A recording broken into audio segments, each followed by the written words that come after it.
I've been running tabletop RPG sessions online for quite some time. Sometimes it's just hard to get people in the same room.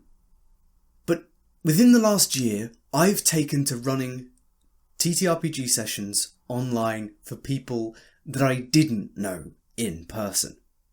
A lot of them. Here's some tips and tricks to make sure you get the best out of LFG tools and online games with people that you don't know.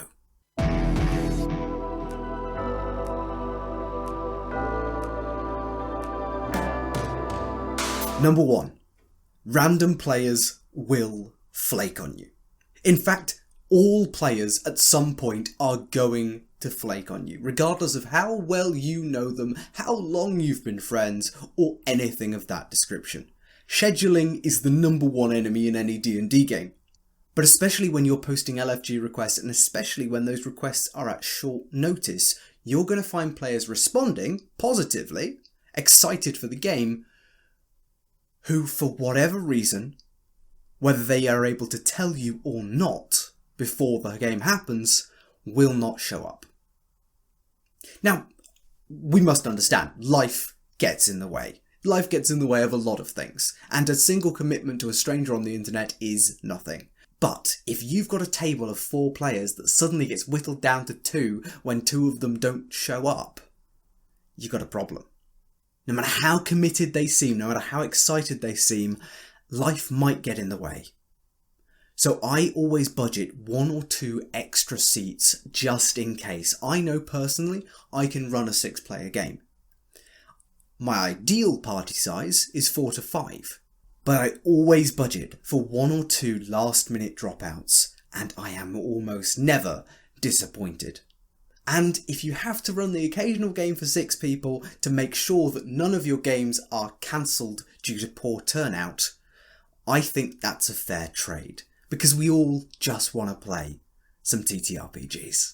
Another problem you are going to encounter running games online is that one player is always going to be the loudest. Whether it's the player themselves domineering roleplay, whether it's that their microphone is way too close to their face, or whether there's an awful lot of background noise coming from that particular individual, all of this makes it hard for other players to interject, to speak, and to be heard.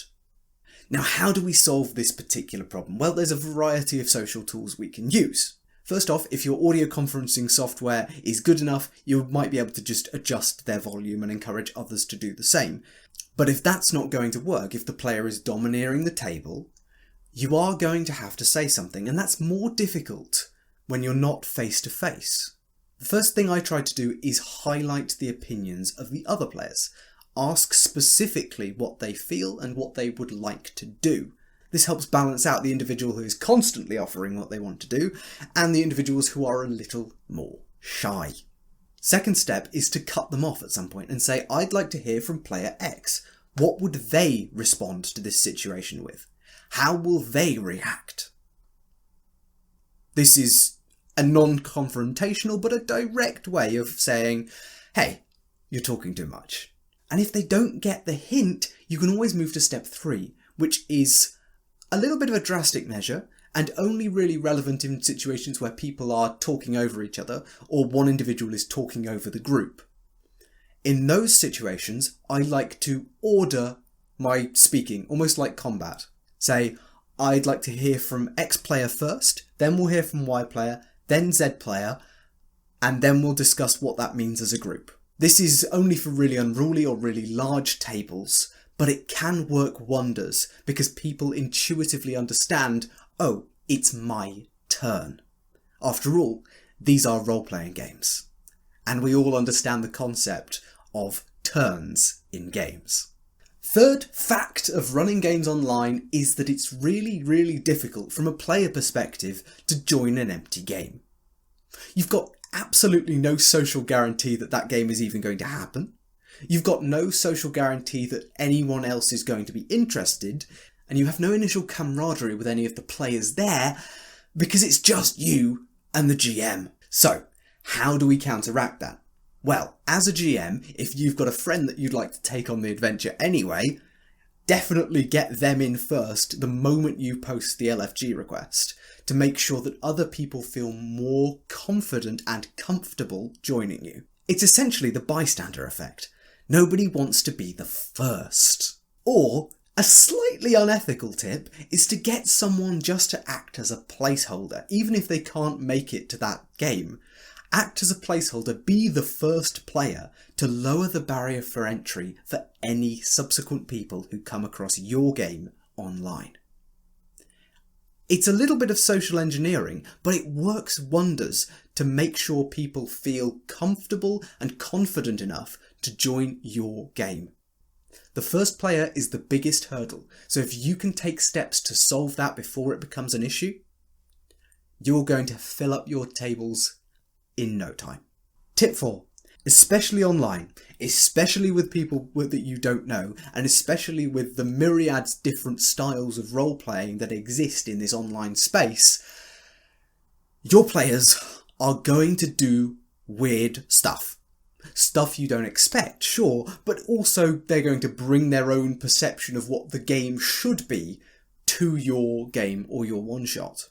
This is indeed especially prevalent for one-shots where you've got a set path prepared. Some players simply refuse to follow it, and other players can't quite pick up the hints that you think are obvious because you're not playing with them often enough. Your best friend, as a GM in this situation, is the phrase, "I haven't actually prepared anything for this, but..." It's a variation of an age-old improv technique, which is yes and, but this is a little safer. You can't just yes and your players unless you're a very, very, very experienced improviser. If you simply say, "Oh, let's go with that," and throw away all of the preparation you've done for your one-shot to go along with the player's whim, that could prove to be an excellent game. It might also be a disaster.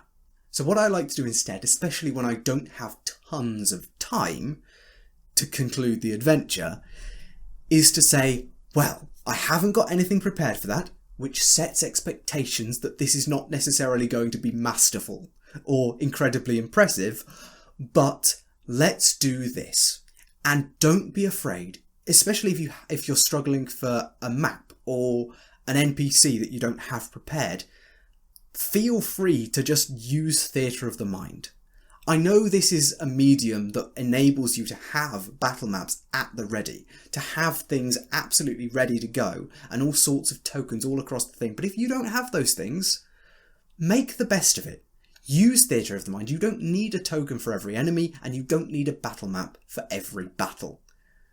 We've been working in our minds this whole time to create a sensory experience based on your descriptions. It's absolutely fine, especially if you use social engineering to say, this is something that I have not got prepared, but I'd like to present it to you. Because immediately people will be more lenient and more forgiving to that content, even if you already had some idea of what you were going for. This last tip is something that gets everybody. Now, if we're playing TTRPGs online, we love our digital battle maps. There are so many pieces of map-making software that make it so easy and interesting to make your own battle maps. And there are so many battle maps online that you can just download and use in your home games that are going to make the world of difference and be incredibly interesting locations to explore.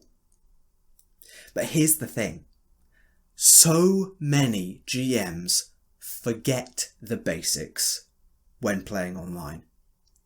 Because the battle map does so much for you, because it's been made by an artist or made by yourself using pre-made art assets, it can be very, very easy to rely a little too heavily on what's on the screen in front of you. So many GMs forget to describe the darn location that you're fighting in. When there's a pretty battle map up there, it often slips the mind to say, you see a collection of barrels, because they see a collection of barrels. But if these barrels are mildewy, or if these barrels are open, or they seem to contain some liquor. All of these are really, really important world-building things that your players are actually going to be able to engage with. Because a barrel filled with alcohol is incredibly flammable. A mildewy barrel indicates there's damp in the room and could be breakable easily. And an empty barrel is a very good place to hide in mid-combat. By relying too much on battle maps, we can sometimes lose focus of the actual descriptors of the room. We fail to describe the ceilings or the arches holding things up because they don't exist on our battle map. And this can lead your players to feeling a little less immersed and feeling like they are playing a board game as opposed to a role-playing game.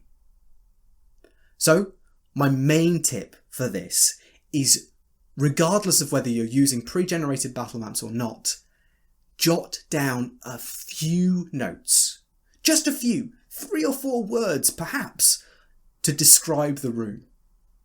Even if it feels redundant, your players are going to appreciate the effort you put in to actually fleshing out the room they see ahead of them, rather than just having it as another encounter map in the board game that you're choosing to play this evening.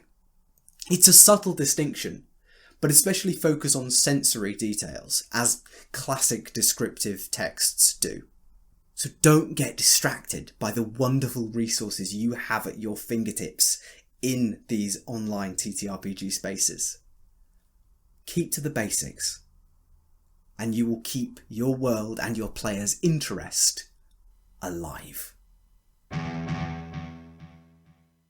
Thank you so much for watching. These are tips that I've sourced from my many years of running games online, and I am still massively guilty of some of them, especially the last tip. But if you're a GM looking to improve, or a player looking to get into online play, I hope this video has been incredibly useful for you. And if you'd like to see more, please leave a comment and subscribe to the channel, so I know what kind of videos you want to see. With that said, thank you so much for watching. I've been Tom, otherwise known as the Grungeon Master, and I'll see you in the next one.